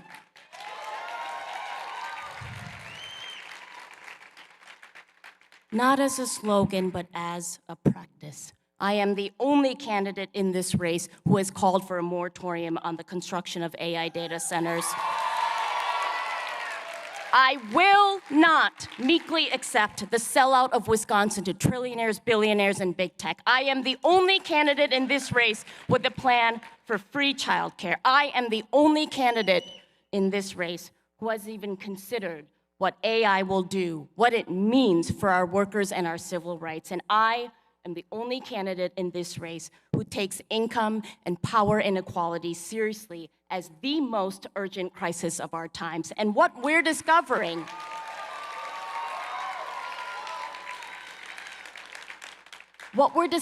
is when we address people's material needs, when we acknowledge that they are getting screwed over, but that a better world is possible, they show up. Ours is a vision of a politics which has turned out thousands of people already across Wisconsin, people that most campaigns don't reach. These folks are knocking doors or organizing events for the first time, craft sales, bake sales, dance parties, because this is the campaign that they see themselves in. This is the campaign they see themselves reflected in. This campaign has earned their excitement. And if we want to win, Democrats, our politics must serve the parent who doesn't get medical care because they can't afford it, the teacher who is stressed out, whose rent increases but their income does not. It must serve the young couple caught between raising their children and paying their bills. And these people have chosen overwhelmingly our campaign.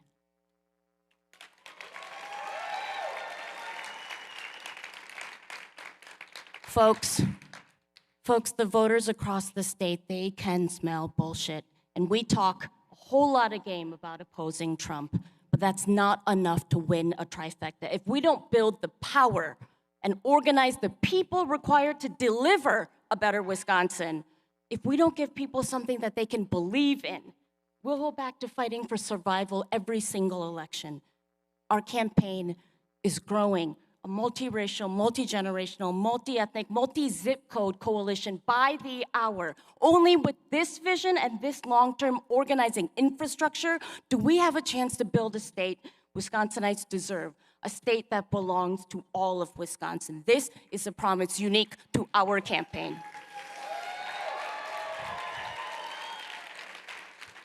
The better world begins here. Resistance demands a vision which regular people of all ages, races, genders, faiths are included, are respected, are cared for, where our money and our power is not given away to the wealthy, but driven toward things that make all of our lives better. We defeat Donald Trump. We put a stake in the heart of fascism, not with rhetoric, but by demanding and winning the change at the speed and the scale that matches the struggles of ordinary people's lives.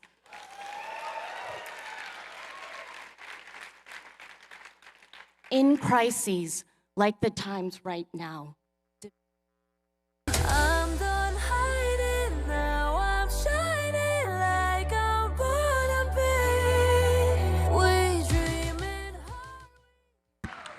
Please welcome candidate for governor, Missy Hughes.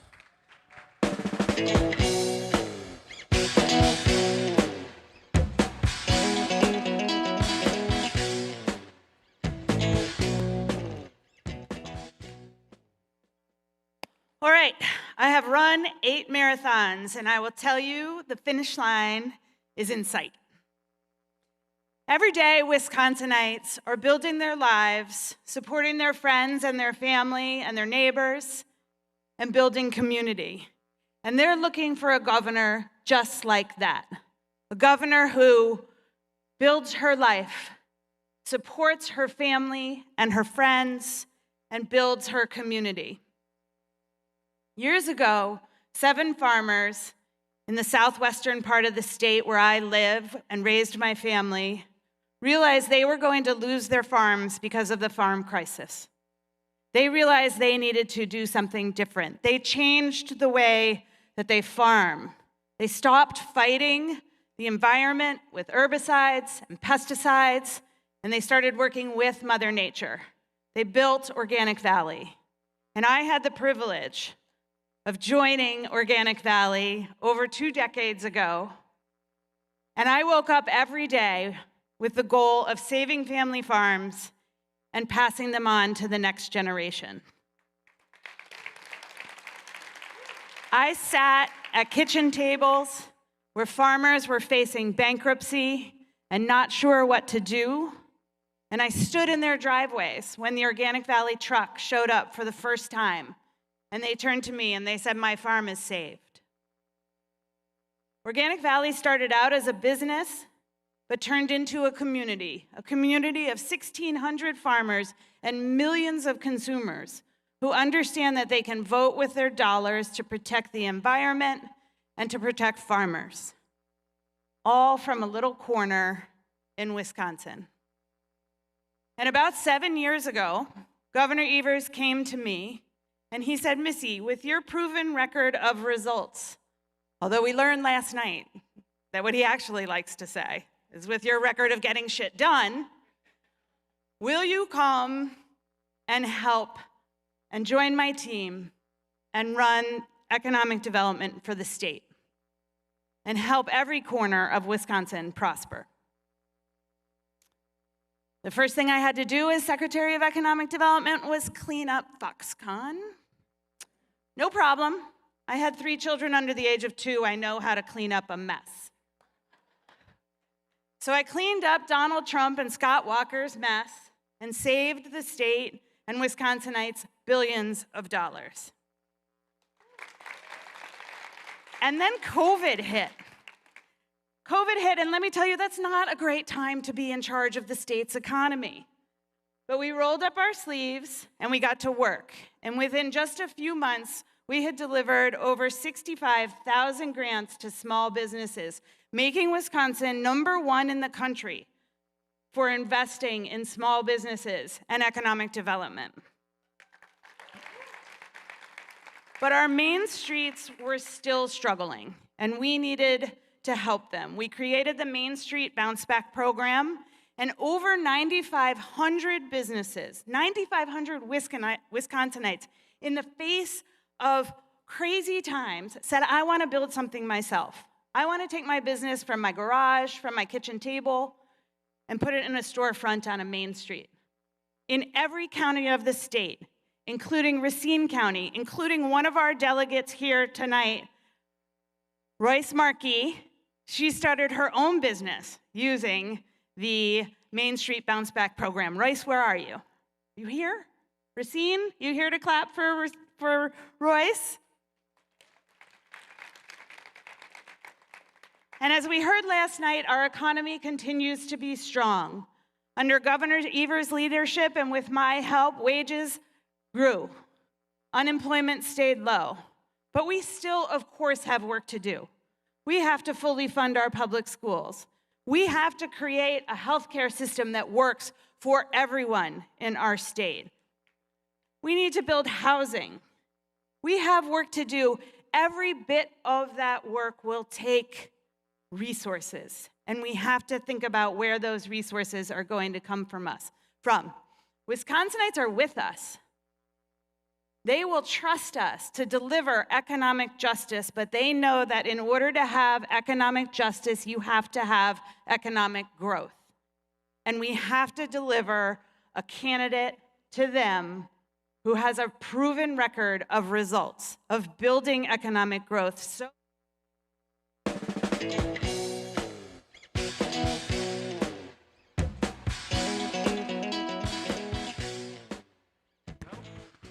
folks, for the final time at this 2026 WisDems convention, please welcome your chair, Devin Ramaker.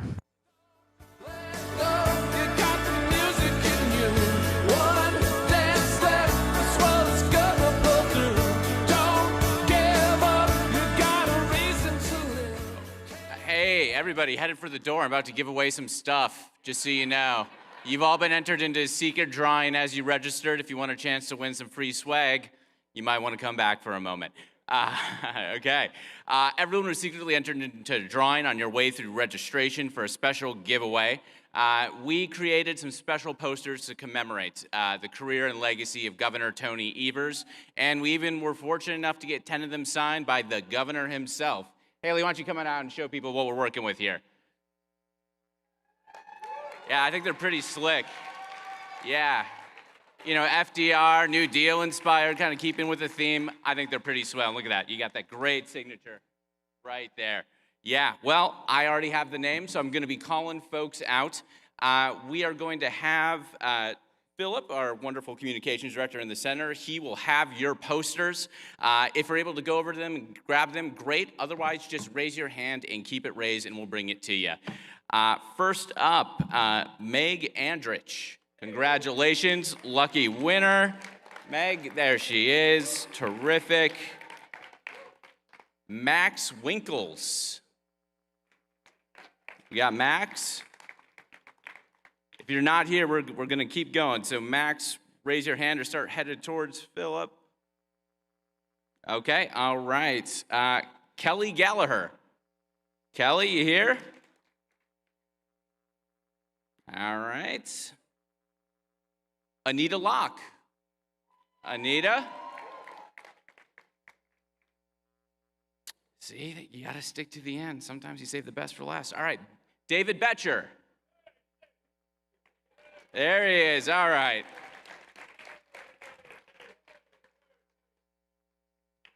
Adam Brabender. Adam, you here? Ryan Sendelbach. There we go. Just making sure I get my count right. Don't want to disappoint anybody.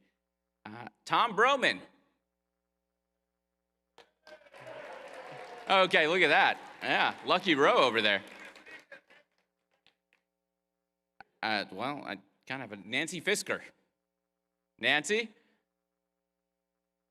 All right, okay. Well, this one's special. Judith, Sauk County? Still here? I'm gonna exercise shared privilege to deliver it to my home county chair, so I'm gonna take that one. Hey, listen. Yes, thank you. Joni Anderson. Joni? Cheryl Witz? Terry Schoonover. Terry. Oh, look at that. First convention and you win a prize, huh? Beginner's luck. All right. Gloria Hochstein. Gloria. 1, 2. Emma Steffen. Emma? Let's see. John Sutton.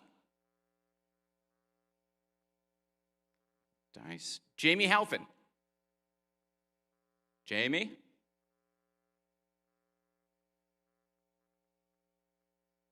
Okay, let's see here. Shane Seaman.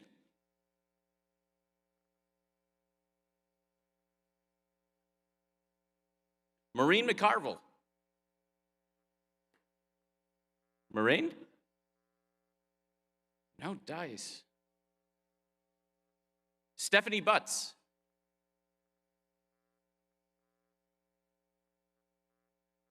Okay, let me do a count here. 1, 2, 3, 4, 5, 6, 7, 8, 9. Oh, Ron Martin. Duff? We got one left, right?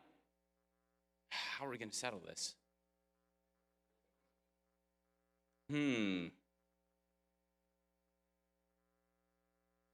Wow, this is not a pickle I thought I'd find myself in.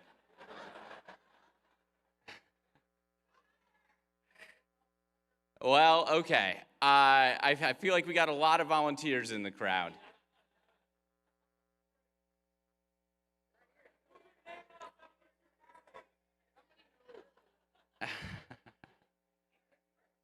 Okay, all right, I'm gonna do Wisconsin trivia. All right, we're gonna have a trivia question.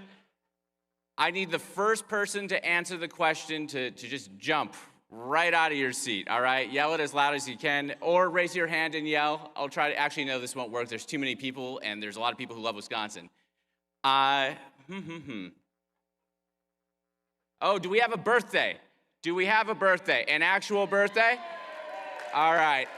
That's a good settlement. All right, happy birthday. There we go. Look at that. Look at that. That's what happens when we work together. We take the best ideas, we make good decisions, we get stuff done. All right. So, this is the end, folks. It's closing time. I won't keep you much longer, but my very last announcement is to inform you all of where our 2027 convention will be held. And we, for the first time in a long time, will be going back to the 7th Congressional District in Rothschild, Wisconsin on June 5th and June 6th. And now, I would like to entertain a motion from the floor to adjourn this convention. Moved by a whole heck of a lot of people, seconded by a whole heck of a lot more. All in favor of adjourning, please say aye. The ayes have it. The 2026 convention of the Democratic Party of Wisconsin is officially adjourned. Hope you all had a blast and a half. Take care, everybody. Get home safe. Watch for deer.